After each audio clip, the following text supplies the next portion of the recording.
Hello, welcome to Effective Project Management Framework. My name is Khairul. I'm your lead instructor for today.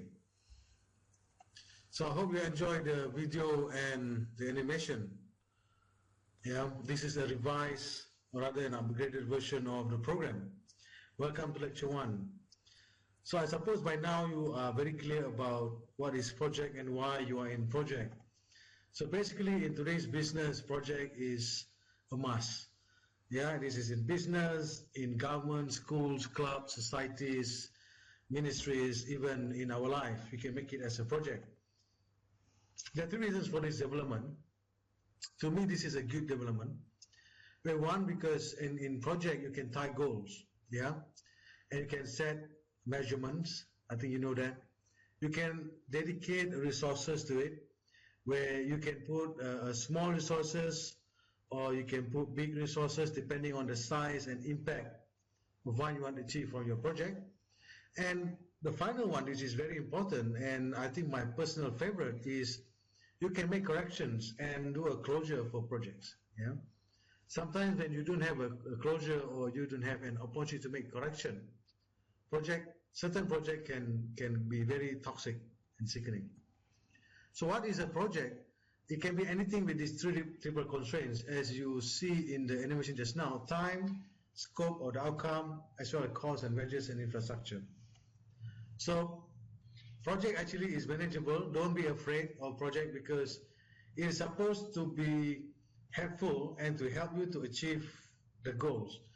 And I always believe that most of the time we do projects because we want to make sure what we want to achieve can be achieved, and most of the time the goals are noble ones. So these are triple constraint of a project: time, cost and scope. So what is project management? Project management is simply the application of knowledge, skills, tools and techniques to project activities to meet the project requirements. And as a project manager, your role is to strive. The word is strive, to meet the specific project goals. The word is strive. You need to strive to meet the project scope, time and cost, and also quality goals. Additionally, as a project manager, you are also responsible to facilitate. Your role is to facilitate the entire processes to meet the needs and expectation of the people involved. We call this project stakeholders in or affected by project activities. So what is project stakeholders? These are the people that are involved in your project. I think you saw just now in the animation, we talked about sponsor, project manager, project team, project user and project opposition. Sponsor is normally the people that pays for your project. They pay for it. They could be your community, it could be your bosses, it could be the CEOs. That's why they are paying for it. They're usually very fussy because they have a lot of expectation. Project manager could be you, a person who manages the project. In some instances, you may also be a project director. You play two roles. You normally reported to a project director. A project team, normally your team member, vendors, suppliers, other consultants, functional users and respondents could be. User is the people who are using the actual.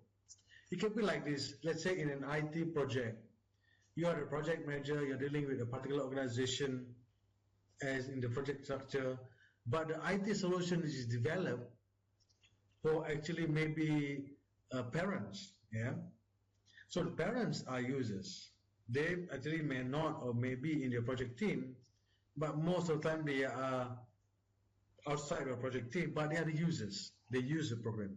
It is very important for you to have a good distinction of a project team as well as project user.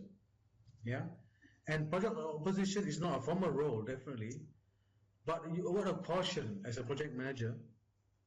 You need to identify these people and take a mental note. You will find out later. So there are three types of projects. One is what I call maybe a construction project, a longer term project. This is the short term project, and this is the medium term. And mind you that project these days is no longer confined into construction. It could be anything, yeah. So which one is your type of project? I wonder, is it a long term? Is it a short term, or is it a medium term? Yeah, you need to find out. Because you see, a long-term project has more resources added to it and has more risk. However, for the purpose of this program, I will try to cover only two types of project, which is the short term and also the medium term. You can use the same technique here for these two projects, yeah? So the first thing that you can do is to develop your project brief. You can download it at the project brief in the shared folder in my Google Drive. I'll provide you my email later on, you could see. Where this brief will help you to have a good feel about what's this project all about. You write down your title, the time, estimate time, the scope, the people involved and their role, as well as a rough idea about the budget. Yeah. So basically we have covered overview of project management, yeah, the summary. We cover about why project, what is a project, simple constraint just now, types of project, and how to develop a project brief. Yeah. I hope you enjoy it. I hope to see you in the next lecture. Thank you very much. Bye.